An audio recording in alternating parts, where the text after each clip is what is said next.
remembers the fact that the NFF also did not play its part as well as it should have in the build-up to the World Cup.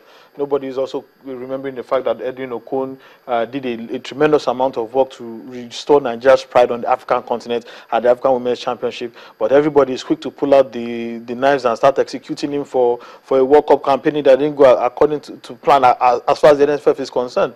When you bring in a Chris Danjuma, is he as one? He was wanting to replace a coach, but it's another thing to replace him with someone who is equally as good, or even you always want someone who is better than the person you have in charge. You said it's an interim arrangement. I can understand that. For me, it also comes down to how acceptable is this coach to the players, because of the amount of time we have to play. We are playing in Port Harcourt on the 18th. On the 18th. There's no time to try a new person entirely. The timing of it was particularly wrong. This coach you mentioned, has he ever handled a national team before? He's the assistant to Edwin Okon. No, there's one thing being an assistant. There's another thing being the man who calls the shots, whose buck stops on his table. What is his philosophy? What will he do anything different from what has been done in the past that might probably destabilize the team? Different from what If he says, okay, he's not a fan of Edwin Okon's formation, he wants to play 3-5-2. You want this team to learn how to play 3-5-2 within 2 weeks? Well, I'm sure the NFF technical committee would have looked into all of this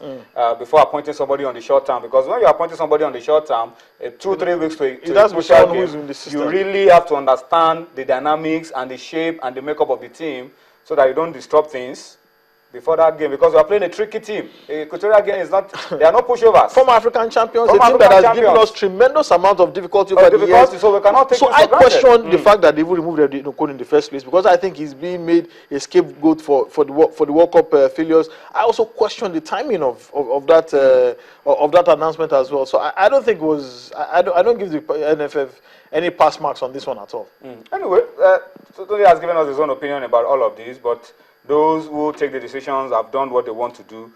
They've replaced Edwin Okon with Christopher Danjuma. What we can only do from this end is to wish these girls the best of luck and hope that they can get adequately prepared psychologically, most importantly, because they need to shake off the psyche of defeat from the World Cup and then put on the psyche of being African champions going into that Olympic Games qualifier against Equatorial Guinea in less than 3 weeks from now. All right, guys, let's just pause a little bit, pause for a break. When we return from the break, there's still a lot more for us to talk about. We'll talk about this time the Super Eagles of Nigeria. Former captain Sunday Oliseh says we should bring the Eagles back to Lagos. We'll talk about that and a lot more after this time out.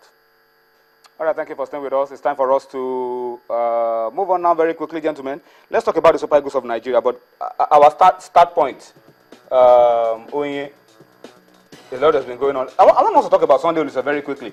Former captain of the team, Sunday Oliseh.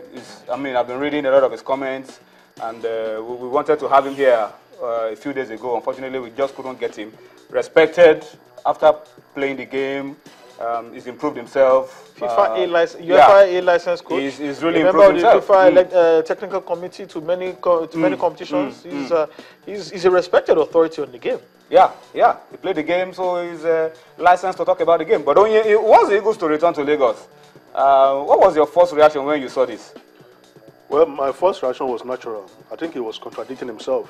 Tony, you remember when Nigeria and Ghana co-hosted the Nations Cup in 2000, and they had to scrape through the skin of their teeth to the next round against that match against Congo. Congo, they rose them alive at the National Stadium. And as the captain of the team, he said that there was so much pressure on the national team playing in Lagos, and that their families, kids and kin, they normally visit the hotel. They come to, distract them, and it was not doing the national team any good. Camping in Lagos. That was what he said then. Yes, that when they camp outside Lagos, that will reduce the pressure. Families, friends, coming to say, "Oh boy, how can you help us?" All that. So I think it was a contradiction, and it behoves on national team players, to also look at what they have said in the past so that you don't contradict yourself, because you must have a sense of history. You don't say one thing now. That was 15 years ago. 15 years ago. What has changed?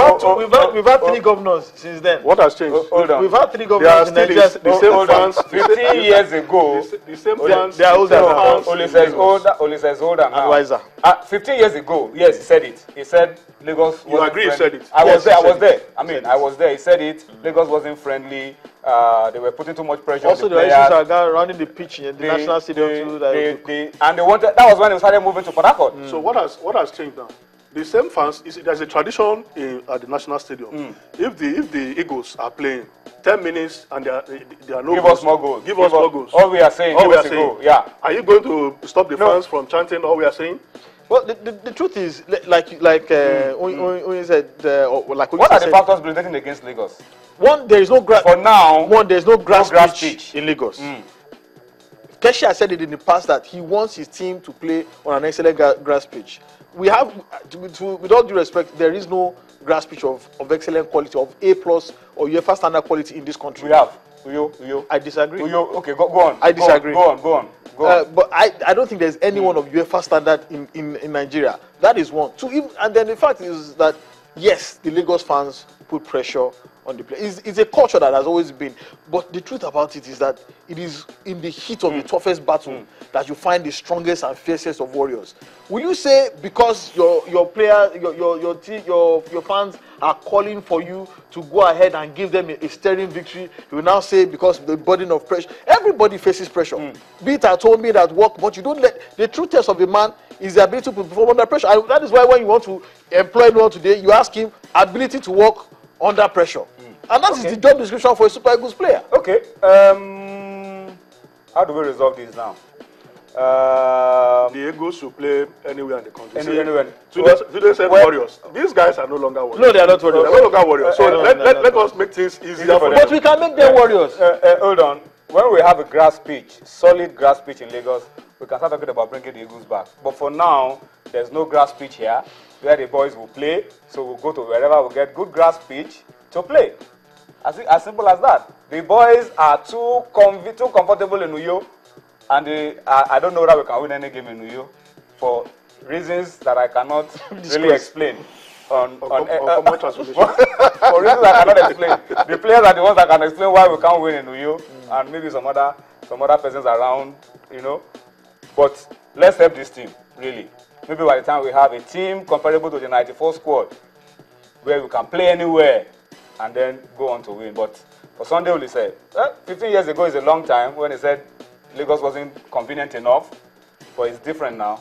He's older now, he's more mature. He feels this boy should now come back to Lagos. It's his own opinion. Only opinions can change over time. So it can change. I think in a city of over 20 million people, we need top-class football here. Let's go on to the next one. What's the story? Because you have a lot of schools for us. Stephen Keshi is moving on. He has submitted his program for the game against Tanzania. I think that's a positive step for me. Yeah. I think we have to move on to him. But the NFF are still. Barrister Green is off to Cote d'Ivoire.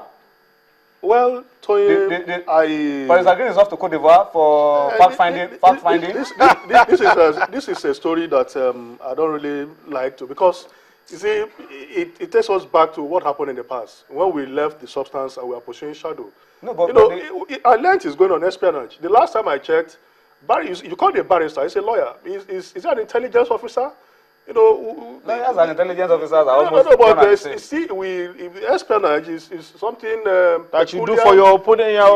Last time I checked, the elephants of Cote d'Ivoire are not Nigeria's group. What is he going to do in Cote d'Ivoire, for goodness sake? That he cannot do in the comfort of his office by sending an email. I was told that the NFF have written to the Ivorian Football Federation. And let them write back. Asking for information, but they want they want more facts. You are going to break into. Are they going to break into the Football Federation of fact-finding mission? To go and find what? In 2015, where there's teleconferencing, where there's internet, where there's